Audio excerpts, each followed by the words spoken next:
FES Pakistan کے تعاون سے regional peace and security dialogue کی ایک نئی سیریز کا اہتمام کیا جا رہا ہے۔ اس سیریز کے اندر ہم اپنے ایکسپرٹس کو بلائیں گے جو کہ آپ کو India, Pakistan, Afghanistan, Iran, central Asia, چین اور پوری دنیا میں ہونے والے واقعات کے بارے میں آگاہ کریں گے، نئی ڈیولپمنٹس جو ہو رہی ہیں اس کے اوپر اپنی رائے سے آپ کو آگاہ کریں گے اور کوشش کریں گے کہ آپ کو ان ساری جو چینجز ہو رہی ہیں اس کے بارے میں اپنے اوپینینز دیں۔ اگر آپ کو ہمارے وہ اوپینینز، ہمارے ایکسپرٹس کے وہ اوپینین پسند آتے ہیں تو آپ نیچے دیے گئے FES کے جو لنکس ہیں اس کے اوپر اپنی رائے دیں، ہمیں لائک کریں اور ہمیں شیئر کریں۔ FES پاکستان پچھلے 30 سالوں سے جمہوریت اور جمہوریت کے بارے میں ہونے والی جو ڈیولپمنٹس ہیں اس کو پروان چڑھانے کے لیے پاکستان میں کام کر رہا ہے اور آگے بھی ہم اس کے اوپر کام کرتے رہیں گے۔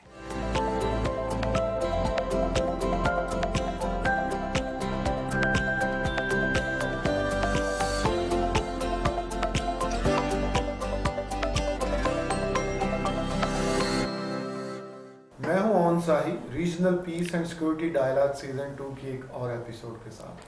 اور آج اس ایپیسوڈ میں اس سیزن کی شاید سب سے مشکل سٹوری، سب سے مشکل ٹاپک کو ہم ڈسکس کریں گے۔ آج جو ہم ڈسکس کریں گے وہ ہے افغانستان کی بدلتی ہوئی صورتحال۔ آپ نے پچھلے کچھ دنوں میں دیکھا ہوگا کہ کتنی تیزی سے یہ صورتحال بدل رہی ہے۔ ایک دن ہمیں پتہ چلتا ہے کہ آج امریکہ جو ہے وہ وہاں سے نکل گیا، دوسرے دن پتہ چلتا ہے کہ طالبان کا ایڈوانس شروع ہو گیا، قندھار کے ارد گرد لڑائی ہو رہی ہے اور غزنی ہرات کے ارد گرد لڑائی ہو رہی ہے، لیکن 24 گھنٹوں کے اندر آپ کو پتہ چلتا ہے کہ طالبان نے 60% افغانستان پہ قبضہ کر لیا۔ اب 2 گھنٹے بعد اٹھتے ہیں تو پتہ چلتا ہے وہ کابل کے بالکل قریب پہنچ گئے۔ پھر پتہ چلتا ہے کہ کابل جو پریزیڈینشل محل ہے جو ان کا، اس میں مذاکرات ہو رہے ہیں انٹرم گورنمنٹ کے لیے۔ تو اتنی تیزی سے بدلتی ہوئی صورتحال کو ڈسکس کرنے کے لیے بھی میں نے 2 بہت اہم گیسٹ بلائے ہیں جن کی بڑی نظر ہے، جو دونوں ایکسپرٹس ہیں، جو دونوں کئی دفعہ افغانستان گئے ہیں اور مسلسل سوشل میڈیا ہو یا مین اسٹریم میڈیا ہو ہمیں اس پہ ایجوکیٹ کرتے رہتے ہیں اس سبجیکٹ پہ۔ تو میرے ساتھ سب سے پہلے موجود ہیں جاوید اقبال صاحب، بڑا ایک جانا مانا چہرہ ہیں، ٹیلی ویژن کا چہرہ ہیں، اینالسٹ ہیں، اینکر پرسن ہیں اور ہر وقت جڑے رہتے ہیں خبر کے ساتھ۔ آج کل PTV نیوز کے ساتھ سینئر اینکر پرسن کے طور پہ کام کر رہے ہیں۔ بہت شکریہ جاوید صاحب۔ تھینک یو جی، تھینک یو ویری مچ۔ ان کے ساتھ ساتھ بیٹھے ہیں احسان ٹیپو محسود صاحب۔ اچھا، مجھے آپ کا تو نہیں پتا، میں نے اپنے آپ کو اگر ایجوکیٹ کرنا ہو افغانستان اور ایکسٹریمزم اور ٹیررزم پہ تو میں ان کے ٹویٹر کو فالو کرتا ہوں، اور میں نے اسپیشل وہ جو ہے نا بیل رکھی ہوئی ہے کہ ان کا ہر ٹویٹ میری نظر سے گزرتا ہے۔ احسان ٹیپو صاحب جو ہے بہت شکریہ، انٹرنیشنل جرنل جو ہے وہ اخباروں کے لیے لکھتے ہیں، یہاں پہ آپ کو ہر TV چینل پہ اور آپ کو ہر بڑے اخبار کی سٹوری میں ایز اے اینالسٹ نظر آئیں گے۔ جب آپ افغانستان کی بات کریں گے، جب آپ TTP کی بات کریں گے، یا آپ پاکستان کے قبائلی علاقے جو پہلے تھے جو بھی سماج جن کو ابھی دوبارہ سے کیا گیا ہے اور جن کو ہم قبائلی ڈسٹرکٹس کہتے ہیں، وہاں سے ان کا تعلق ہے، وہاں کی بھی بات ہوگی۔ اچھا جاوید بھائی، میں آپ سے شروع کرتا ہوں۔ بہت شکریہ احسان ٹیپو صاحب، literally an honour to have you both. Thank you جی۔ اتنی تیزی سے صورتحال بدل رہی ہے۔ جب دوحہ مذاکرات شروع ہوئے، پاکستان کو بہت اپریشیٹ کیا جا رہا تھا۔ دوحہ ایگریمنٹ ہوتا ہے، پاکستان کو پوری دنیا سے اپریسیشن جو ہے وہاں سے آ رہی ہے، لیکن ابھی ہم دیکھتے ہیں پچھلے کچھ دنوں میں جو سارے کا سارا اونس ہے وہ پاکستان کی طرف آ رہا ہے۔ پاکستان انڈر سکروٹنی ہے افغانستان کے معاملے میں، تو کہاں پہ غلطی ہم نے کہاں پہ کی ہے؟ بہت شکریہ اون سائی صاحب، thank you for having me. بالکل آپ نے درست فرمایا اپنے ابتدائیے میں کہ بہت تیزی سے یہ صورتحال بدل رہی ہے۔ جہاں تک دوحہ مذاکرات کا تعلق ہے تو اس میں تو کوئی دو رائے ہے نہیں کہ پاکستان کا جو کردار تھا وہ بہت قابل تحسین تھا اس میں، اور جو ایک بہت بڑا مسئلہ تھا امریکنز کے لیے کہ طالبان مذاکرات کی میز پر نہیں آ رہے، پاکستان نے کوشش کی اور طالبان مذاکرات کی میز پر آ گئے۔ پھر ظاہر ہے 20 سال کی اس جنگ سے امریکہ کے وہ اندرونی جو دباؤ تھے وہ تو ایک الگ بحث ہے، لیکن بہرحال ایک انٹرنل پریشر بھی موجود تھا۔ پھر جو ان کے ساتھ نیٹو کے اتنے ممالک تھے ان کا بھی ایک انٹرنل پریشر موجود تھا کہ یہ ہم جو اتنے سالوں سے یہ سب کچھ کر رہے ہیں یہ ہم کس لیے کر رہے ہیں۔ لیکن بہرحال امریکہ کا جو ڈیسیجن تھا کہ یکدم آپ نے وڈرال کرنا ہے، دیکھیں 14-15 مہینے تک تو 14-15 مہینے تک تو طالبان نے مذاکرات کیے امریکہ کے ساتھ۔ اب آپ اندازہ کر سکتے ہیں کہ طالبان اتنے عرصے تک جب مذاکرات کر رہے تھے تو وہ انہوں نے ان 20 سالوں میں کس قدر تیاری کی ہوئی تھی. اتنی تیزی سے تو ٹی ایل پی لاہور سے اسلام آباد نہیں پہنچے تھے جتنی تیزی سے طالبان کندہار سے کابل پہنچ گئے. یہ بالکل آپ درست فرما رہے ہیں کہ یہ یعنی ہم یہ بات کر رہے ڈسکس بھی کر رہے تھے کہ آپ کمرے سے باہر جاتے تو آپ کو اطلاع ملتی کہ کابل کے اطراف طالبان آ گئے ہیں, لیکن جب آپ کمرے کے اندر واپس آتے 5 منٹ بعد تو آپ کو اطلاع مل چکی ہوتی کہ وہ شہر کے اندر داخل ہو گئے. ساری ناکامی ہم پہ کیوں آ رہی ہے؟ یہ بہت زیادتی ہے میرے خیال میں. یہ وہی فیکٹرز تھے اور وہی ایلیمنٹس تھے افغانستان کے اندر جو اب آپ کو وہاں پہ منظر پہ دکھائی نہیں دے رہے. ان کے نائب صدر نے پاکستان کے حوالے سے بڑی الزام تراشی کی, ان کے جو ہیں وہ ایک اور جو نیشنل سیکورٹی ایڈوائزر تھے انہوں نے بھی بڑی الزام تراشی کی, لیکن اس وقت آپ کو وہ نظر نہیں آئیں گے بلکہ وہ روپوش ہو چکے ہیں, وہ فرار ہو چکے ہیں. تو یہ ایک بہت بڑی بدقسمتی تھی اور میرے خیال میں یہ ان کو معلوم ہو چکا تھا کہ صورتحال کیا بننے والی ہے. میری اطلاعات کے مطابق تو کچھ ایسی باتیں بھی ہیں کہ ظاہر ہے کچھ مذاکرات تو افغان طالبان اور امریکہ کے درمیان بالکل سامنے ہو رہے تھے, جو میڈیا کے سامنے بھی آ رہے تھے. کچھ باتیں ایسی تھیں جو شاید ہمیں نہیں معلوم تھیں. یہ شاید ان باتوں کا اندازہ افغان حکومت کو بھی ہوا, اور جس طرح طالبان نے تیزی کی اور جس طرح سے وہ ایک کے بعد دوسرا شہر اور ایک کے بعد دوسرا دارالخلافہ اور صوبہ فتح کرتے چلے جا رہے تھے, اور جس طرح سے افغان فوج نے سرنڈر کیا ہے, تو میرے خیال میں یہ ایک بہت ڈرامائی صورتحال ہے. ملٹری اسٹریٹجی میں تو طالبان نے ان کو بالکل آؤٹ کلاس کر دیا, اس پہ کوئی شک نہیں. جو طالبان اس سے پہلے کے طالبان تھے اور آج کے طالبان ہیں, پہلے جو آج سے 20 سال آپ کیونکہ بڑی تیز اس کو دیکھ رہے ہیں 9/11 سے پہلے سے بھی اور اس کے بعد سے بھی, یہ جو آؤٹ کلاس کر دیا انہوں نے نہ صرف افغان سیکورٹی فورسز کو بلکہ انٹرنیشنل جتنے بھی تھے. تو اس کے پیچھے کیا جو ہے, اگر میں آپ سے کہوں کہ 2-4 فیکٹرز آپ کو کیا نظر آتے ہیں اس میں؟ میرے خیال میں دیکھیں اس میں دلچسپ بات تو یہ ہے کہ جو سیکورٹی فورسز ہیں افغانستان کی, جو ان پہ انویسٹمنٹ کی گئی 20 سال تک, اربوں ڈالر ان پہ لگائے گئے, کئی سو ارب ڈالر ان پہ لگائے گئے. بالکل بالکل ایگزیکٹلی امریکنز نے اور نیٹو نے کروائی 20 سال تک. اور اس کے بعد جب پتہ چلا تو وہ تو ایک پانی کا بلبلا تھا, وہ ختم ہو گئے. اور میرے خیال میں طالبان کے خوف نے ان کو اس قدر پریشان کر دیا. ایک تو یہ بات تھی. دوسرا ہم نے یہ بھی دیکھا کہ شاید عوام کا جو سینٹیمنٹ تھا وہ اس فوج کے ساتھ بھی نہیں تھا. ہم نے کئی ایسے مناظر بھی دیکھے کہ جب وہ شہر چھوڑ کے جا رہے تھے تو کچھ لوگ ان پہ پتھر بھی برسا رہے تھے. تیسری بات یہ تھی کہ جو ایک ایڈمنسٹریشن تھی کابل کی, ہم عرصے سے کہہ رہے تھے کہ نیٹو, امریکہ یا اشرف غنی کی حکومت یہ کابل تک ہی محدود ہو کر رہ گئی تھی. تو ایک براڈ بیسڈ ان کی ایکسیپٹیبلٹی نہیں تھی. جب ہم کہتے کہ کابل کے میئر ہیں تو بڑا غصہ کرتے تھے ہمارے افغان دوست اور وہ سارے. بالکل ایگزیکٹلی تو پروو ہو گیا کہ شاید وہ پورے کابل کے میئر بھی نہیں تھے. ایسا ہی ہے, بالکل ایسا ہی ہے. مجھے یہ بتائیں, جس طرح جاوید بھائی کہہ رہے ہیں کہ خوف ہے, تو کیا یہ آئیڈیالوجی تھی, صرف خوف تھا یا آئیڈیالوجی کی بھی لڑائی تھی؟ کہ ایک طرف تو آپ کے پاس ایک بڑی اسٹرانگ آئیڈیالوجی ہے, آپ 9/11 سے سسٹین کرتے ہیں, اس کے بعد آپ 20 سال جو ہے ساری کی ساری دنیا کی موسٹ پاورفل جو ملٹری مائٹ ہے اس کو آپ جو ہے اس سے نکلتے ہیں, اور دوسری طرف افغان سیکورٹی فورسز جن کی بات ہو رہی ہے کہ ان کے پاس کوئی اس طرح کا ہسٹوریکل بیک گراؤنڈ نہیں ہے. تو یہ جو آئیڈیالوجی طالبان کی ہے, کیا وہاں کی سوسائٹی نے اس کو ایکسیپٹ کر لیا تھا؟ کیا جو نئی جو اسٹریٹجی تھی وہ اس میں انہوں نے اس کو انکارپوریٹ کیا تھا؟ کیا کیا طالبان نے؟ میں آپ دوستوں سے میں بالکل جو ہے نا وہ ایک سمجھنا چاہ رہا ہوں کہ ہو کیا گیا ہے یہ سارا اتنی جلدی سے. بالکل, طالبان کی پوری موومنٹ یعنی شروع سے اگر دیکھ لیں تو یہ آئیڈیالوجیکلی موٹیویٹڈ موومنٹ تھی. یعنی ان کی ایک آئیڈیالوجی تھی جہاد, پھر یہاں پہ اسلامی شریعت کا نفاذ افغانستان میں, اور صرف جو ورڈ ہے یعنی اسلامی امارت, اس پہ طالبان پہ اتنا پریشر ڈالا گیا جب امریکہ کے ساتھ مذاکرات ہو رہے تھے, ابھی بھی یعنی پوسٹ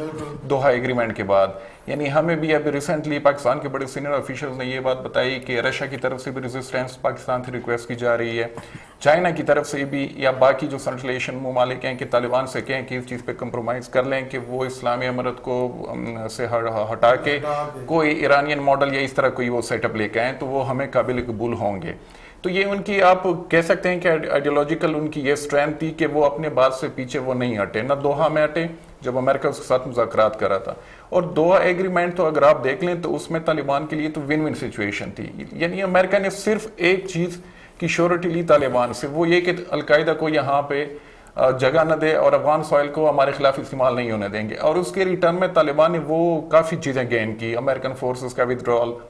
پھر اشرف غنی کو بالکل سب سے پہلے یہ سب سے پہلے ایگزیکٹلی سب سے پہلے آپ نے دی، امریکہ نے دی، ویسٹرن ورلڈ نے دی، پاسپورٹس ان کے پاس جہاں مرضی وہ ٹریول کر سکتے ہیں، ٹریول کرتے ہیں، تو یہ ان کی پوری ایک سیناریو۔ اور دوسری بات یہ کہ جس طرح آپ نے بات کی کہ یعنی وہ ایک اتنی تیزی کے ساتھ علاقوں پہ قبضہ ہو رہے ہیں، تو ان کی جو ملٹری اسٹریٹجی ہے تو اس میں بھی اسٹرینتھ یہی ہے کہ آئیڈیالوجی ان کی انٹرنلی ہو سکتا ہے وہ عام افغان عوام کو اتنی پسند نہ ہو، لیکن ان کی جو اپنی اسٹرینتھ ہے اس موومنٹ کی وہ ہے ان کی آئیڈیالوجی۔ اور دوسرا یہ کہ جو ایل پرفارمنس آپ کہہ لیں یا پور پرفارمنس وہ حامد کرزئی یا اشرف غنی گورنمنٹ کی، کہ انہوں نے کچھ ڈیلیور نہیں کیا، یعنی ابھی بھی وہاں پہ جو کہ طالبان کے بڑے مخالف سمجھے جاتے ہیں وہ لوگ بھی اب اشرف غنی کو یعنی کویسچن کر رہے ہیں، اس کو کرٹیسائز کر رہے ہیں، اور ان کو انہوں نے ایک ٹرمینالوجی یوز کر رہے ہیں کابل ببل کے نام سے یا کابل ایلیٹس کے نام سے، کہ یہ لوگ آ کے بس ہمارے اوپر رول کر رہے ہیں، پیسہ یہاں سے اٹھا کے باہر کی جا رہے ہیں۔ سرپرائز بھی دیا بہت بڑا، ہم سارے لوگ ایکسپیکٹ کر رہے تھے کہ وہ پختون ایریا سے شروع کریں، ایگزیکٹلی انہوں نے ہرات سے، غزنی سے، ایرانین بارڈر، ازبک نارتھ سے، بارڈر، بالکل مزار شریف، بالکل یہ بھی ان کی ایک اسٹرینتھ تھی، انہوں نے یعنی آفینسو وہ چیز لانچ کی، وہ یہ نہیں کہ ڈیفینسو انہوں نے وہ چیزیں شروع کی، اور یہ بولڈ اسٹریٹجی تھی بہت زیادہ، لیکن رسکی بھی تھی، کیونکہ ایسے علاقوں میں آپ، اور دوسری اس میں ایک اور ان کی جو اسٹریٹجی تھی وہ یہ تھا کہ ونٹر آنے سے پہلے ہم ان علاقوں کو فتح کر لیں تاکہ وہاں پہ پھر برف باری بھی ہوتی ہے، وہ بالکل یعنی موومنٹس آپ پھر نہیں کر سکتے فریلی، تو ان کی یہ اسٹریٹجی تھی کہ پشتون بیلٹ جو ہے تو یہاں پہ تو ہماری آلریڈی اتنی انگریز ہے، یہاں پہ ہمیں پتہ ہے جیوگرافی کا اور سب چیزوں کا، لیکن وہاں سے ہم سٹارٹ کرتے ہیں اور اس کے بعد پھر ان علاقوں کی طرف آتے ہیں، اور پھر یہ خبریں ہمیں ملنا شروع ہوئی کہ ایک ایک دن میں 3 بہت بڑے بڑے صوبے، یعنی ہم ایز اے جرنلسٹ ہم دیکھتے تھے کہ افغانستان کا جو تیسرا بڑا صوبہ یا جو سٹی ہے وہ فال ہو گیا ہے، پھر ہرات، پھر اس کے بعد کندہار جو دوسرا بڑا، پھر غزنی، تو یہ ان کی اسٹرینتھ بالکل ان کو کریڈٹ ملنا چاہیے۔ کر رہی تھی کندہار پہ کر رہی تھی، کابل پہ کر رہی تھی، خوست پہ کر رہی تھی، ہرات پہ کر رہی تھی، وہ انہوں نے وہاں سے شروع کیا اور بالکل آگے۔ یہ تو مجھے اب جاوید بھائی آپ بتائیں گے، جب پورے ملک پہ آلموسٹ قابض ہو چکے ہیں تو وہ کیوں شیئر کریں گے پاور شیئرنگ میں، یا آپ کو لگتا ہے کہ اب وہ شاید جو ہے وہ کچھ سیکھ چکے ہیں اور اب جو تاجک ہیں، جو ہزاراز ہیں، جو ازبک پارٹ ہے اس میں، ان کے ساتھ کوئی پاور شیئرنگ کریں گے؟ اون صاحب، یہ بڑا امپورٹنٹ سوال ہے اور اس کو ایڈریس کرنے کی کوشش وہاں پہ کی بھی جا رہی ہے اطلاعات کے مطابق۔ آپ نے اپنی گفتگو میں پہلے بھی ایک سوال پوچھا تھا کہ 20 سال پہلے اور اب کے طالبان، میں اس بات کا سپورٹر ہوں اور حامی ہوں بہت بڑا کہ 20 سال کا پہلے جو طالب تھا، اگرچہ کہ ہمارے کچھ دوستوں کا اس سے اختلاف بھی ہے، اور آج کے طالب میں بڑا فرق ہے۔ انہوں نے دیکھا ہے، آپ دیکھیں کہ سب سے پہلے جب انہوں نے یہ قبضہ کرنے شروع کیے تو بارڈر ایریاز پہ وہ گئے، اور بارڈر ایریاز کے جو انٹری پوائنٹس تھے وہ انہوں نے قبضہ کیے، پھر وہ روس کے ساتھ مذاکرات کے لیے پہنچ گئے، ایران کے ساتھ انہوں نے بات چیت کی، پیغامات انہوں نے چائنا کے ساتھ انہوں نے بات چیت کی، ایگزیکٹلی، بالکل، وہ گئے اور انہوں نے کہا کہ ہم نے ان کو اسی لیے کیپچر کیا ہے کہ تاکہ یہاں سے کوئی شرارت نہ ہو جائے اور اس میں پھر ہمارے خلاف پروپیگنڈا ہو جائے۔ تو میں سمجھتا ہوں کہ انہوں نے اس بار بڑا ٹیکٹفلی معاملات کو ٹیکل کیا ہے، بین الاقوامی دنیا کو بھی آن بورڈ رکھا ہے، اور اپنی بھی جو فتوحات کا سلسلہ تھا یا جو کیپچر کرنے جا رہے تھے وہ انہوں نے کیا ہے۔ اچھا، جو لگ رہا ہے صورتحال، لیکن جو افغانستان کا مسئلہ، پاکستان بھی یہ کہتا رہا ہے کہ ہمیں پرامن افغانستان چاہیے، اور وہاں کا جو واحد مسئلہ ہے وہ یہی ہے، جو حل لیول کے، وہ ہے براڈ بیسڈ اور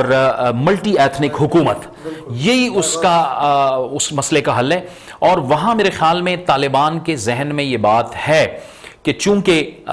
پشتونز وہاں پہ اکثریت میں ہیں، تو اگر فرض کیا وہاں ایسی کوئی حکومت تشکیل پاتی ہے تو اس میں جو میجر شیئر ہوگا وہ طالبان کا ہوگا، اور اس کے ساتھ ساتھ پھر میں سمجھتا ہوں کہ ازبک، تاجک، ہزارہ، یہ سب لوگ شامل ہوں گے، تقریباً 48% وہاں پہ پشتونز ہیں، تو وہ طالبان کی اس پہ نظر ہے کہ میجر شیئر ان کا ہوگا، ایک بات۔ دوسری بات، جیسے یہ کابل کے اندر آ رہے تھے تو انہوں نے باقاعدہ ایک اعلامیہ جاری کیا تھا جس میں انہوں نے کہا تھا کہ ہم بائی فورس جو ہے وہ کابل میں نہیں انٹر ہوں گے, ہم مذاکرات کریں گے, اور مذاکرات انہوں نے کیے. لہٰذا ان کے ذہن میں یہ بات بھی ہے کہ افغانستان کے اندر اس 20 سال کے دوران عالمی دنیا نے ایک بہت بڑی انویسٹمنٹ کی ہے, بہت بڑا انفراسٹرکچر بنایا ہے, ادارے بنائے ہیں. اگر طالبان اس کو ڈسمنٹل کرتے ہیں تو یہ صرف افغانستان کا تو نقصان نہیں ہے, یہ ان کا بھی نقصان ہے, افغانستان کے عوام کا بھی نقصان ہے. اسی لیے مجھے لگ رہا ہے کہ یہ ساری چیزیں ان کے ذہن میں ہیں, اور وہ اب جو نئے تقاضے ہیں, کچھ ظاہر ہیں ان کے جو اپنے بیسک جو نظریات ہیں, ایجنڈا ہیں, وہ ان کے ساتھ چلیں گے, لیکن بین الاقوامی دنیا سے کٹ کے وہ نہیں رہ سکتے پوری دنیا کے ساتھ. اچھا, ابھی تک تو ہم بڑی تعریف کریں ان کی اسٹریٹجی کی, اور شاید اسی طرح ہمارے جو دیکھنے والے ان کو لگے گا کہ شاید ہم بڑے خوش ہیں ان کے آنے سے, لیکن جو ایک بہت بڑا خطرہ ہے تو خاص طور پہ پاکستان کے لیے, کہ وہ جو آئیڈیالوجی ہے, وہ جو فلاسفی ہے, ابھی ہم اسپل اوور اس کا دیکھ بھی رہے ہیں. پھر چائنیز جو ہیں وہ بڑے کنسرن ہیں, ایرانین بڑے کنسرن ہیں, جو ان کے ساتھ انگیج ہوئے ہیں ایک تو کنسرنز کی وجہ سے ہوئے ہیں. تو کوئی لٹرلی ہمیں کوئی خطرہ بھی ہے ان سے, ان کے آنے سے؟ کیا اس طرح کی اور موومنٹس اس خطے میں جو ہیں وہ پنپ سکتی ہیں, جس طرح پہلی دفعہ ہوا ہے ہسٹری میں کہ ٹی ٹی پی نے پچھلے دنوں اعلان کیا تھا کہ ہم اپنی ایک ریاست بنائیں گے جو پاکستان کے پچھلے جن کو ہم قبائلی علاقہ جات کہتے تھے. تو کتنا اس چیز کا خطرہ ہے کہ یہ آئیڈیالوجی اسپل اوور ہوگی اور پاکستان خاص طور پہ سفر کرے گا اس سے؟ ہاں بالکل, یہ آپ نے بڑا اچھا کویسچن وہ کہ یہ پاکستان کے اندر بھی یعنی یہ جو ہمارے ڈیسیجن میکرز ہیں ان کے ذہن میں بھی یہ کنسرنز ہیں کافی حد تک, اور آئیڈیالوجی جو ہے وہ ہمیشہ سپریڈ ہوتی ہے. آپ کمیونزم دیکھ لیں, کیپٹلزم یا جتنی بھی اس طرح کے سسٹمز وہ سپریڈ ہوتی ہے, وہ آپ کنفائن نہیں رکھ سکتے کہ بارڈر کے اندر ہے یا ایک ملک کے اندر. اور طالبان کا تو شروع سے یہی, یعنی ان کے جنگی کمانڈر سے اگر آپ بات کر لیں تو یہ بڑی انہونی بات لگے گی پاکستانی جو آڈینس یا دیکھنے والے ہیں کہ وہ ڈیورنل لائن کو بھی ایز سچ نہیں مانتے. یعنی ملا عمر سے کتنی ریکویسٹ کی گئی تھی, انہوں نے وہ ریفیوز کیا تھا. بلکہ کئی موقعوں پہ ریاض بسر علیش کے جنگ بھی کہ جو اس وقت ہیڈ تھے, نواز شریف گورنمنٹ نے کتنی ریکویسٹ کی تھی, انہوں نے صاف انکار کیا تھا. پھر سب سے بڑی مثال کہ اسامہ بن لادن کی وجہ سے انہوں نے اپنی پوری عمارت یا حکومت وہ ختم کرا دی تھی. تو یہ ان کا آئیڈیالوجیکل ایک ہے کہ وہ کمٹمنٹ کہہ لیں یا وہ ضد کہہ لیں کہ وہ ان چیزوں پہ پھر اڑے رہتے ہیں. اور ٹی ٹی پی پاکستان کے والے سے جو ٹی ٹی پی ہے, تو ٹی ٹی پی تو اب ہمارے سینئر آفیشلز بھی کہہ رہے ہیں کہ ایک ہی سکے کے دو رخ ہیں. اور ٹی ٹی پی کو تو میں نے خود کور کیا ہے, یعنی جو لوگ ڈسٹنگوش کرتے ہیں ٹی ٹی پی کو یا افغان طالبان کو, یعنی میں سمجھتا ہوں کہ ان کو گراؤنڈ کی سچویشن کا نہیں پتہ, کیونکہ یہ لوگ ایک ساتھ رہے بھی ہیں. سراج الدین حقانی سے لے کے ملا سنگین, جو کہ اب کل بھی طالبان بڑی ان کی تصویریں سوشل میڈیا پہ شیئر کر رہے تھے کہ یہ ان کی لیوریج ہے. مجھے یہ بتائیں کہ T T P, E T I M, Al Qaeda, Uzbek جو ہیں, یہ ان کی لیوریج ہے. تو میں اپنی لیوریج اگر میں افغان طالب علم ہوں تو کیوں آپ کے ہاتھ میں دوں گا؟ تو میرا خیال ہے کہ پورا جو سینٹرل ایشیا ہے, چائنا اور پاکستان, ان ساروں کے لیے کنسرن ہے. تو آپ کا خیال ہے کہ یہ جو امریکہ کو انہوں نے کہا کہ القاعدہ کو بھی ہم نہیں کرنے دیں گے استعمال, تو یہ ایک لانگ ٹرم پالیسی ہوگی یا اس کو ابھی لیوریج کے طور پہ اپنے وہ استعمال کرتے رہیں گے؟ ہاں نہیں, انیشلی تو بالکل لیوریج کے طور پہ انہوں نے استعمال کی, وہاں پہ امریکن فورسز کو وہ یا فارن فورسز کو نکالنا چاہ رہے تھے. یعنی میری اپنی اطلاعات ہے کہ القاعدہ کے لوگ ابھی بھی وہاں پہ ہے, وہ طالبان کے صفوں میں شامل ہے اور افغان گورنمنٹ کے خلاف لڑ رہے ہیں. اور یہاں پہ انٹرسٹنگ بات یہ کہ امریکن بھی اس چیز کے خلاف نہیں تھے کہ آپ القاعدہ کو یہاں سے نکالو, کہ صرف ان کو کنٹرول میں رکھو کہ ہمارے خلاف یو ایس مین لینڈ کے خلاف کوئی وہ یہاں سے باقی لوکلی, یعنی لوکلی آپ نے جو کرنا ہے وہ کرتے رہیں. لیکن جو سب سے جو یہ پورا ریجن جو ہے, یعنی جس طرح آپ نے بات کی کہ I M U Islamic movement of Uzbekistan, ان کی وہاں پہ پریزنس ہے, پورا سنٹرل ایشیا اس کو کنسرن کی وہ دیکھ رہا ہے. ای ٹی آئی ایم کے لوگ, چائنا آلریڈی اس کو دیکھ رہا ہے, تاجکستان نے 20,000 ایکسٹرا ٹروپس بھیجے ہیں, وہاں پہ بہت بڑی ملٹری وہ بلڈ اپ وہاں پہ ہوئی ہے. پھر ٹی ٹی پی کے حوالے سے, یعنی وہ اب ٹی ٹی پی جس طریقے سے ریسرفیس ہوئی ہے, یہ جب سے نور ولی محسود اس کے چیف بنے, کہ جتنے بھی پاکستان بیس جو اینٹی گورنمنٹ, ہاں وہ سارے ان میں القاعدہ کے لوگ بھی ہیں, اس میں لشکر جنگوی کے لوگ بھی ہیں, اس میں ٹی ٹی پی کے مختلف دڑے ہیں, تو وہ اب سارے واپس آ گئے ہیں. اور بالکل وہی دنوں میں بہت زیادہ بڑھ گیا جو اٹیکس ان کے, ابھی آج بھی انہوں نے لوئر دیر میں اٹیک کر کے وہاں پہ پولیس وین کو وہ بلاسٹ کیا ہے. تو وہ تو اب ڈیلی بیسس پہ ان کے 2-3 اٹیکس ہو رہے ہیں. اور بلکہ کل میری اطلاعات یہ ہیں کہ وہ ان کے جو فارمر اسٹرانگ ہولڈ تھے ٹرائبل ایریا میں، وہاں پہ انہوں نے ایک میک شفٹ قسم کی ارینجمنٹ یا بیسز بنائے ہیں جہاں سے وہ انٹرنلی وہ لانچ کر رہے ہیں پاکستانی فورسز کے خلاف حملے. تو سچویشن پاکستان کو کنسرنز ہونے بھی چاہیے، خدشات ہونے بھی چاہیے، اور صرف یہ خوشی کے شادیانے جو ہم بجا رہے ہیں ہاں تو اس سے یعنی ہو سکتا ہے مشکلات اور بڑھیں پاکستان کے لیے. اچھا آپ کہہ رہے ہیں کہ طالبان چین طالبان ہے، ابھی ہم نے دیکھا کچھ جگہوں پہ انہوں نے قندھار میں جس طرح انہوں نے ایک جو فنکار تھے وہاں پہ ان کو جس طرح سزا دی گئی، پھر اوور آل ہم دیکھیں تو پتہ چل رہا ہے کہ جہاں جہاں وہ جا رہے ہیں وہاں پہ ٹی وی پہ میوزک جو ہے وہ ختم ہو رہا ہے، یا ان کا جو موڈس اپرینڈی جو فٹ سولجر ہے اس کا آلموسٹ وہی ہے. تو اگر یہ چینج ہو گئے ہیں تو وہ پھر جو آپٹکس ہیں وہ کب چینج ہوں گی؟ باقی دنیا بھی تک ماننے کے لیے تیار نہیں ہے کہ اب چینج ہو گئے ہیں. جس طرح احسان صاحب کہہ رہے ہیں کہ اسپل اوور ہو رہا ہے، ہمارے لوگ جو ہیں ان سے وہ طاقت لے رہے ہیں، تو یہ چینج جو ہے وہ کب نظر کب آئے گا ان ریئل سینس؟ سعید صاحب ایک تو اس میں میرے خیال میں مسئلہ ایک تو یہ بھی ہے کہ ابھی چونکہ وہ اس وقت حکومت میں ہے نہیں، تو ان کی ایک سینٹرل کمانڈ میں آپریشنز اور یہ ساری چیزیں اور انفارمیشن کا جو فلو ہے اس میں بھی ڈسٹربنس آ رہی ہے. جس طرف آپ نے اشارہ کیا کہ وہاں پہ جو ایک کامیڈین کو انہوں نے قتل کیا ہے وہ واقعی ایک بڑا افسوسناک واقعہ ہے، قابل مذمت واقعہ ہے، اور اس کی جو طالبان کی جو اپر لیڈرشپ ہے انہوں نے بھی کہا ہے کہ ہم نے ان کے خلاف ایکشن لے لیا ہے جنہوں نے ان کو قتل کیا ہے، کیونکہ ہم نے ان کو کہا تھا. لیکن بہرحال میں نے پہلے بھی آپ کو عرض کیا، بعد میں میری اس بات کو ایکسپینڈ کیا احسان صاحب نے، کہ کچھ جو ان کے نظریات ہیں یا جو ان کے ذہن میں کچھ باتیں پڑی ہوئی ہیں وہ میرے خیال میں وہی رہیں گی. جیسے سول سوسائٹی بڑی کنسرنڈ ہے، ایگزیکٹلی وہ بہت بالکل فکر میں ہیں. اور آپ دیکھیں کہ کچھ اطلاعات ایسی آئیں کہ بینک میں کام کرنے والی جو خواتین ہیں ان کے پاس انفارمیشن آئی کہ جی آپ جو ہے وہ جابز نہ کریں. پھر ایک اور اطلاع بھی آ رہی ہے جو مارکیٹس ہیں وہاں پہ کہ جی وہاں پہ جو خواتین کے جو برقعے ہیں ان کی جو سیل ہے وہ بہت زیادہ شروع ہو گئی ہے، ان کی قیمت بھی بہت بڑھ گئی ہے. یہ کچھ ایسی چیزیں ہیں کہ میرے خیال میں یہ ان میں ابھی بھی موجود ہیں. لیکن میرا خیال ہے کہ ان کو نئے دور کے تقاضوں کے ساتھ چلنا پڑے گا، ادروائز ان کے لیے جو بین الاقوامی ایکسیپٹنس ہے وہ بہت مشکل ہو جائے گی. اسی پہ میں آپ سے اگلا سوال پوچھتا ہوں. پچھلی دفعہ جب یہ پاور میں آئے تھے تو صرف پاکستان، سعودی عربیہ اور UAE نے ان کو کیا، جس کی وجہ سے یہ جو بین الاقوامی ایکسیپٹنس ہے بہت مسئلہ تھا. ابھی جس طرح احسان ٹیپو صاحب نے ذکر کیا، آپ نے بھی کیا کہ ابھی وہ پاور میں نہیں آئے، رشیا سے ملاقاتیں کر رہے ہیں، چائنا کے فارن منسٹر سے مل رہے ہیں، دوحہ میں تو ان کا اپنا آفس ہے، ٹرکی میں ان کے آفیسز ہیں. تو ابھی آپ کیا دیکھ رہے ہیں کہ ابھی جو ان کی انٹرنیشنل دنیا کے ساتھ جو ریلیشن شپ ہے ویسٹ کے ساتھ، باقی ملکوں کے ساتھ،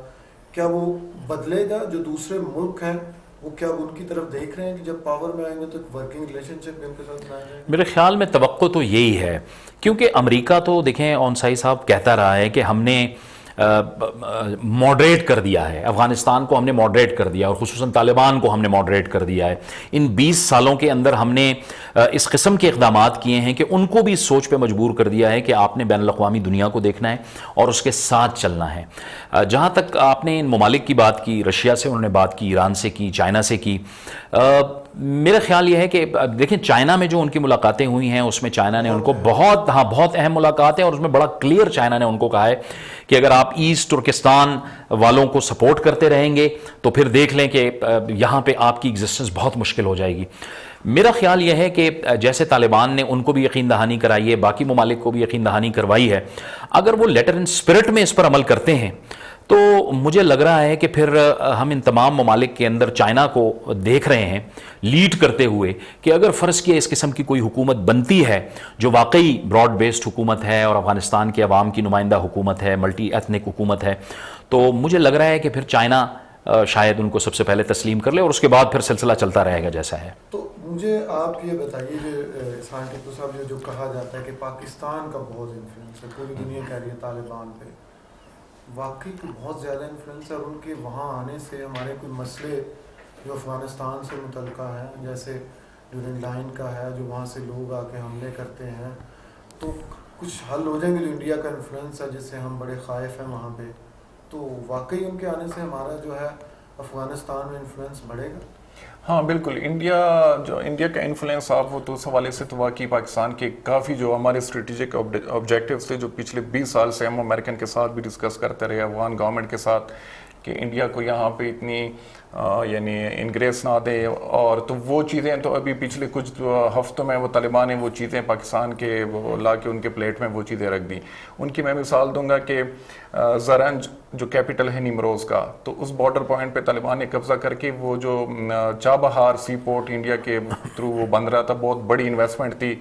تو وہ ایک طرح سے انہوں نے اس کا رستہ وہ کاٹ دیا، بلاک کر دیا وہ گوادر کے مقابلے میں. اور پاکستان بڑا کنسرن تھا اس حوالے سے. پھر جو بلوچ ملیٹینٹس یعنی اس حوالے سے بھی قندھار میں ان کے بہت بڑے زیادہ جو کمپاؤنڈس تھے وہ بھی ختم ہو گئے، اور قندھار میں جو انڈین کونسلیٹ تھا وہ بھی انہوں نے خالی کر دیا، جو کہ پاکستان ہمیشہ بلیم کرتا رہا کہ یہاں پہ جتنی چیزیں ہو رہی ہیں تو وہ انڈین کونسلیٹ قندھار سے اس کے ساتھ ان کا بھی تھا. اور پھر وہ جو کچھ ہیلی کاپٹرز وغیرہ ملے تھے افغان نیشنل آرمی کو، طالبان نے ان پہ بھی قبضہ کیا، بلکہ سلما ڈیم جو کہ $300 ملین کے لاگت سے ان پہ بھی طالبان کا. تو پوری جتنی انویسٹمنٹ تھی انڈیا کی جو کہ پاکستان جس سے خوش نہیں تھا، تو وہ طالبان نے ایک طرح سے ان چیزوں کو کاؤنٹر کیا. لیکن جو انفلوئنس کی آپ نے بات کی، انفلوئنس ہے، لیکن وہ آپ اس لیول پہ ہے کہ آپ کنونس کر سکتے ہیں. تو سفر بھی سب سے زیادہ ہمیں کرنا پڑے گا، جو ایک ہیومینٹیرین کرائسس ہے جو اس آخری حصے کی طرف بڑھتے ہیں. جو ریفیوجیز ہیں جہاں پہلے ہی ہمارے پاس بہت زیادہ، اور ابھی ہم ایکسپیکٹ کر رہے ہیں کہ اگلے شاید چند دنوں میں مور دین 0.5 ملین لوگ پہلے حلے میں آ جائیں. اور لوگ کیونکہ بڑی تیزی سے ان علاقوں سے نکل رہے ہیں جہاں پہ طالبان نے قبضہ کیا. تو کوئی یہاں پہ آپ کو اسٹریٹجی نظر آتی ہے کہ ہم نے ویسے ریفیوجی کے حوالے سے یعنی یہاں پہ تھے کنسرنس کے بہت زیادہ فلو آئے گا ریفیوجی کا، لیکن ابھی تک کوئی نہیں. یعنی ٹرائبل ایریا میں مجھے جو اطلاعات ہے وہاں پہ پھر ایکسپیکٹ کیا جا رہا تھا کہ قندھار میں جب طالبان آفینسو لانچ کریں گے ہلمند میں تو ہو سکتا ہے بہت بڑا فلو بلوچستان کی طرف آ جائیں، تو ابھی تک بارڈر پہ وہ بھی نہیں ہے. اور نت اور ہم پہ اس طرح اس میں بھی طالبان کی ایک اسٹریٹجی یہ تھی کہ انہوں نے یعنی اگر کسی شہر پہ پروونشل کیپٹل پہ حملہ کرنے سے پہلے، اس پہ قبضہ کرنے سے پہلے 2-3 ہفتے پہلے وہاں کے جو گورنر تھے یا پولیس چیف ان کو انگیج کرتے تھے کہ آپ لوگ سرینڈر کر جائیں یا یہاں سے نکل جائیں، ہم سیف اسکارٹ دیں گے، اور تاکہ بلڈ شیڈ نہ ہو. تو وہ بھی کافی حد تک سکسیسفل رہی ہے طالبان کی اسٹریٹجی. اور اس سے پاکستان کو بھی فائدہ ہوا ہے کہ وہ جو ہم ایکسپیکٹ کر رہے تھے کہ بڑی تعداد میں ریفیوجیز آئیں گے، اور جس کے بارے میں نیشنل سیکورٹی ایڈوائزر میں جسے بار بار کہتے تھے کہ دفعہ ہم اس کو پاکستان کے مین سٹیز یا مین لینڈ میں آنے نہیں دیں گے، بلکہ بارڈر کے ساتھ ہی کوئی وہ پٹی وہاں پہ ان کے کیمپس بنائیں گے. تو وہ فلو ابھی تک یعنی وہ ہونا چاہیے تھا، لیکن وہ ابھی تک فلو نہیں آیا پاکستان کی طرف. اچھا، اس میں میرے خیال میں ہاں نہیں ہے اون صحیح صاحب بلا، لیکن میرے خیال میں ہم اس معاملے کو اس تاثر میں لے رہے تھے کہ جو پہلے ایک زمانے میں طالبان آئے تھے اور اس کے بعد ایک صورتحال بن گئی تھی، جنگی کیفیت، اور لوگوں کا ایک بہت بڑا فلو ہو گیا تھا. اس بار جو ہم بات کر رہے ہیں کہ طالبان نے ذرا اسٹریٹجی تبدیل کی، جس کی طرف احسان صاحب نے اشارہ کیا کہ وہ جس شہر میں بھی جاتے تھے تو سب سے پہلے ان کے حکام کے ساتھ وہ بات چیت کرتے تھے، پولیس چیف کے ساتھ، کہ آپ سرنڈر کر جائیں، ہم آ جائیں گے. تو زیادہ تر ایسے ہی ہوا ہے میرے خیال میں، اس وجہ سے بھی اتنا بڑا فلو نہیں بنا. ادروائز تو دیکھیں انٹرنیشنل میڈیا کے لیے، صحافیوں کے لیے اور مشنز کے لیے پاکستان نے بھی اعلان کر دیا ہے. آج دوسرا دن ہے، پاکستانی سفارت خانے نے اعلان کیا ہوا ہے کہ ہمارے ویزا سروس کھلی ہے، اوپن ہے اور فری ہے، اور اگر کسی کو پرابلم ہے تو آپ آ سکتے ہیں پاکستان میں. تو میرے خیال میں اس وجہ سے بھی شاید وہ فلو نہیں بن سکا. ابھی بھی میں سمجھتا ہوں کہ بہت سے جیسے کابل میں یا اس میں جو ایک فضا پائی جاتی تھی، وہ بھی میرے خیال میں اب سیٹل ہو چکی ہے کہ وہ صورتحال نہیں ہے، کیونکہ سب لوگوں کو پتہ چل گیا ہے کہ جنگ نہیں ہونی اور پرامن طریقے سے جانا ہے. آپ سارا میس ہمارے لیے چھوڑ دیں، ہماری اسٹریٹجی کیا ہونی چاہیے؟ کیا ہمیں جو ریجنل ملک ہیں جیسے ایران ہے، جیسے ازبکستان ہے، چائنا ہے، رشیا ہے، کیا ان کے ساتھ مل کے کوئی نئی اسٹریٹجی ڈیوائز کرنے کی ضرورت ہے، یا ہمیں اکیلے ہی وہاں پہ جانا چاہیے؟ ویسٹ اور امریکہ سے تو میرے خیال میں بہت زیادہ امید نہیں رکھنی چاہیے. تو کیا کریں؟ کیا بہت درست جانب آپ نے اشارہ کیا ہے کہ ویسٹ کی جانب ہماری کوئی توقع نہیں ہے ان سے، کیونکہ وہ تو جب یہاں موجود تھے تو ہم، آپ کو پتہ ہے ہمارے آفیشلز تو کہتے رہے کہ یہ آپ نے یہاں پہ 20 سال ہمارے دشمنوں کو بھی یہاں پالا، جو پاکستان کو ڈی اسٹیبلائز کرتے تھے انڈین لوگ اور انڈین ایجنسی اور را اور NDS کے لوگ. میرے خیال میں اس وقت جو سچویشن ہے وہ یہ ہے کہ جو ریجنل جو ہمارا خطہ ہے اس میں جو افغانستان کے پڑوسی ممالک ہیں ان کا کردار بہت اہم ہے. یہی سٹیک ہولڈرز ہیں. روس اس میں سٹیک ہولڈر ہے, چین اس میں سٹیک ہولڈر ہے, ایران سٹیک ہولڈر ہے.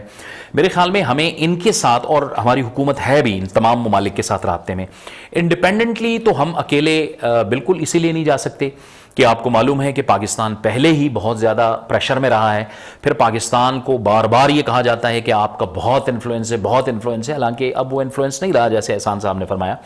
اب وہ چیزیں نہیں رہی, اب وہ تو خود پاور کے اندر آ گئے ہیں, وہ کیوں کسی کی بات مانے.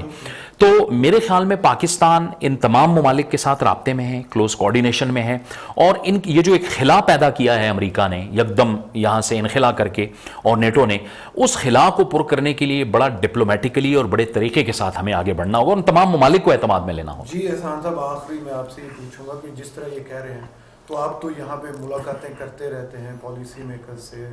آپ سے بھی وہ بات کرتے رہتے ہیں. کوئی اس دفعہ آپ کو لگ رہا ہے کہ ہم کوئی اسٹریٹجی کے ساتھ جا رہے ہیں افغانستان میں جو چیزیں ہو رہی ہیں, یا وہی جو ہماری پہلے ابرپٹ پالیسی ہوتی ہے, جو ہماری ٹرانزیکشنل پالیسی ہوتی ہے,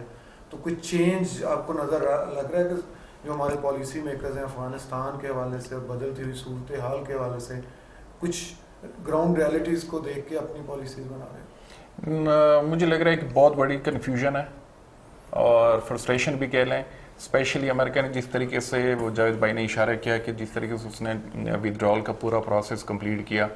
تو پاکستان کے یہ خدشات ہیں کہ پورا میس انہوں نے یہاں پہ پاکستان کے لیے چھوڑا, اور سب سے پہلے جو وکٹم بنے گا تو وہ پاکستان ہی ہوگا. اور دوسرا یہ کہ وہ اتنا ایکسپیکٹ بھی نہیں کر رہے تھے ہمارے سیکیورٹی کے جو ادارے ہیں کہ اتنی جلدی کے ساتھ طالبان وہ وہاں پہ آئیں گے اور کابل تک وہ پہنچ جائیں گے. ان کے ذہن میں یہ اسٹیمیٹس کچھ تھے کہ 6 مہینے لگیں گے, یہ ہو سکتا ہے سال بھی لگے. اور افغان آرمی اتنی ویل ایکوپڈ بھی ہے, ٹرینڈ بھی ہے, ان کی اسٹرینتھ بھی اتنی زیادہ ہے کہ وہ ریزسٹ کر پائیں گے. لیکن وہ تو پھر سب چیزیں یعنی سب کے سامنے, تو یہ ایک اندازے غلط ثابت ہو گئے. تو یہ اب ہے کنفیوژن. اور یعنی کچھ ملاقاتیں ان میں جو ہمیں امپریشن ملا تو وہ یہ تھا کہ ابھی اس اسٹریٹجی پہ وہ کام ہو رہا ہے کہ ان کیس طالبان آتے ہیں وہاں پہ حکومت سنبھالتے ہیں تو پھر پاکستان کی پالیسی کیا ہوگی. لیکن اس میں یہ چیز بھی ہے کہ ان کیس اگر طالبان آتے ہیں, چاہے وہ بائی فورس ہو یا پولیٹیکل سیٹلمنٹ ہو, تو میرے خیال میں یہاں پہ وہ ایکسیپٹنس والی بات ہوگی, یعنی کہ وہ ریکگنیشن والی بات بھی ہوگی. اور وہ ایک طرف سے یہ کہ امریکہ کو بھی شو کرانا چاہ رہے ہیں کہ سر ہم اس یہاں پہ چھوڑ کے اب ہم یعنی اب کابل میں چاہے وہ اشرف غنی کی حکومت ہو, الیکٹڈ حکومت ہو, یا طالبان کی حکومت ہو, ہم نے تو ان کے ساتھ رہنا ہے. اور اس کی سب سے وہ گراؤنڈ جو ریئلٹیز ہیں وہ ہمیں چیزیں سامنے بھی آ رہی ہیں. اب چمن بارڈر پہ پاکستان کمیونیکیٹ کر رہا ہے, جو پاکستانی آفیشلز ہیں وہ طالبان آفیشلز کے ساتھ. طورخم پہ بھی یہ لوگ آ گئے ہیں,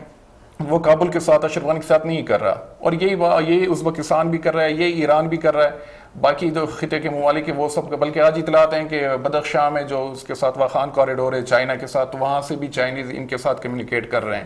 تو گراؤنڈ ریئلٹی کو دیکھ کے پاکستان اپنی اسٹریٹجی اور فیوچر کورس آف ایکشن. بہت بہت شکریہ جاوید اقبال صاحب, احسان ٹیپو صاحب. اتنی کمپلیکس صورتحال کو میرا نہیں خیال کہ کوئی اور لوگ اسلام آباد میں آپ کو اتنے اچھے طریقے سے سمجھا سکتے تھے. اور پاکستان کو جو کرنے کی ضرورت ہے کہ ایک انکلوسیو پالیسی بنائے جس میں آپ کے اپنے سارے اسٹیک ہولڈرز ہوں, اور پھر جو ریجنل اسٹیک ہولڈرز ہیں ان کو لے کے آگے چلنا پڑے گا. تب ہی پاکستان جو ہے افغانستان کے میس کو صاف کرنے کی طرف جو ہے وہ شاید اس کا سفر شروع ہو, جو کہ ہمارے لیے جس طرح ہمارے پالیسی میکرز کہہ رہے ہیں کہ امریکہ چھوڑ گیا ہے. تو ہمارے ساتھ جڑے رہیں. اگلی قسط میں ایک اور ٹاپک کے ساتھ آپ کی خدمت میں حاضر ہوں گے. تب تک کے لیے خدا حافظ.